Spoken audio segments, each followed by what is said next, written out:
13 जुलाई 1931 को एक वाकया पेश आया। एक ऐसा वाकया जो अगर यूरोप और अमेरिका में पेश आया होता तो नहीं, ठहरिए, पहले वाकया सुनिए। 13 जुलाई 1931 को बहुत बड़ी तादाद में कश्मीरी श्रीनगर सेंट्रल जेल के सामने जमा हुए। वो नौजवान अब्दुल कदीर के साथ इज़ारे यकजहती के लिए जमा हुए थे, जिन पर डोगरा राज ने बगावत का इल्जाम आयद किया था। इस दौरान नमाज का वक्त हुआ।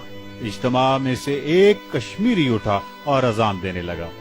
डोगरा सिपाहियों ने फायर दाग दिया। कश्मीरी मुसलमान की अजान अधूरी रही। एक और कश्मीरी उठा और जहां से पहले कश्मीरी ने शहादत की वजह से सिलसिला तोड़ा था, उसने वहीं से जोड़ा, उसको भी शहीद कर दिया गया। अजान को मुकम्मल करने एक और कश्मीरी उठा, हत्ता के 22 कश्मीरियों ने अजान मुकम्मल की और शहादत का रुतबा पाया। दुनिया इस्लाम की तारीख की ये वो वाहिद अजान है जिसको 22 शहादतों का फख्र नसीब हुआ। 22 शहीदों का खून बहा और अजान मुकम्मल हुई।